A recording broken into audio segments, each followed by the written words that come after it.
Asal-usul Putri Duyung menurut Islam dan biologi. Asal-usul Putri Duyung. Putri Duyung, sebuah mitologi ilmiah yang masih menjadi rahasia. Makhluk laut berfisik manusia setengah ikan ini dianggap ada oleh hampir seluruh penduduk bumi. Banyak wilayah di belahan dunia memiliki ceritanya masing-masing tentang sosok misterius satu ini. Penasaran apa saja cerita asal-usul Putri Duyung tersebut? Bagaimana alam ilmiah menanggapi fenomena duyung di lautan? Seperti apa mitologi masyarakat Indonesia memandang keberadaan Putri Duyung? Mari simak ulasan kami berikut ini. 1. Putri yang dikutuk dari beberapa bukti sejarah. Asal-usul Putri Duyung pertama kali ditemukan dalam perkamen dan naskah-naskah tua budaya Assyria, yang diperkirakan berasal dari sekitar tahun 1. Dalam sebuah catatan sejarah yang ditemukan para arkeolog di wilayah sekitar,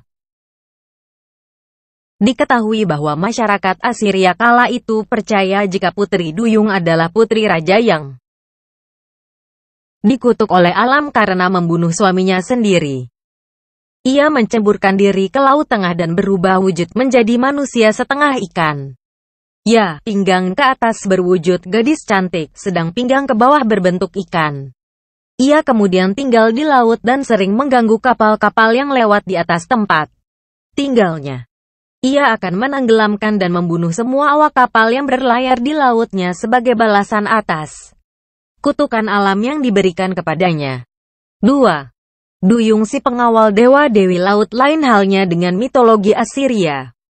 Mitologi Yunani dan Romawi justru menganggap asal-usul Putri Duyung tak lain adalah memang sengaja diciptakan dewa dan dewi laut seperti Poseidon, Neptun dan Triton.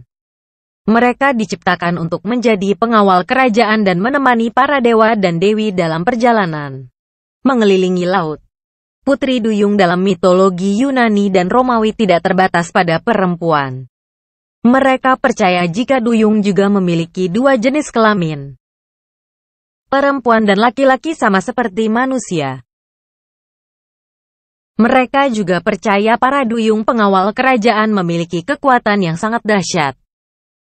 Duyung-duyung ini dianggap sebagai penjaga laut sehingga ia sering menenggelamkan kapal-kapal dengan muatan dan orang-orang jahat. 3. Nelayan yang dikutuk dalam kepercayaan Shinto di kota Fujinomiya, Jepang. Asal-usul Putri Duyung dikaitkan dengan kisah seorang nelayan yang dikutuk karena ia melanggar janji.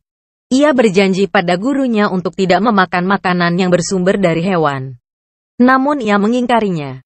Ia justru membunuh banyak hewan untuk diambil dagingnya dan dimakan. Pada akhirnya pengingkaran itu membuatnya mengalami musibah. Wujudnya berubah menjadi sosok monster setengah ikan dan menghilang di telan laut.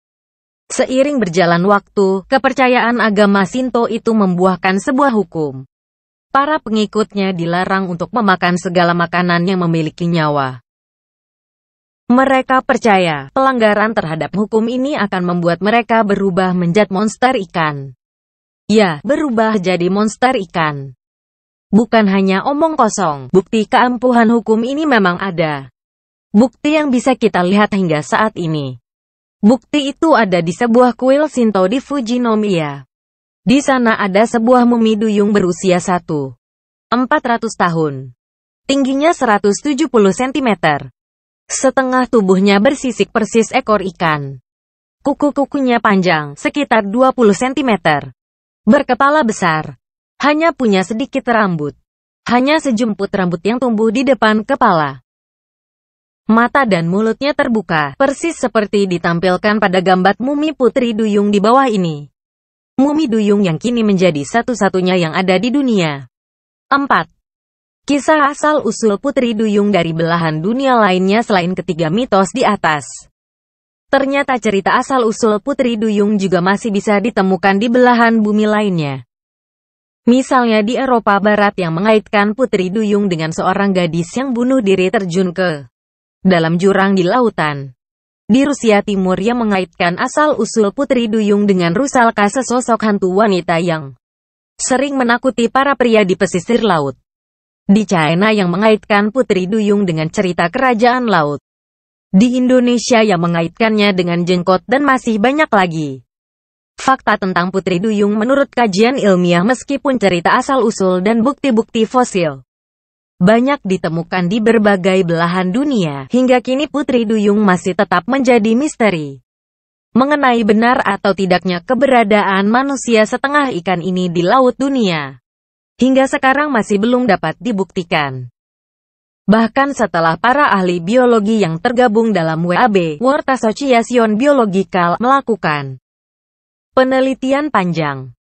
Hasil penelitian yang menghabiskan dana hingga 3,2 juta, itu hanya membuahkan penemuan-penemuan hewan laut langka yang memang secara fisik memiliki kemiripan dengan ciri fisik Putri Duyung dalam mitologi dunia. Ya, sedikitnya ada 3 hewan tersebut. Dugong, manate, dan sikol, itulah namanya.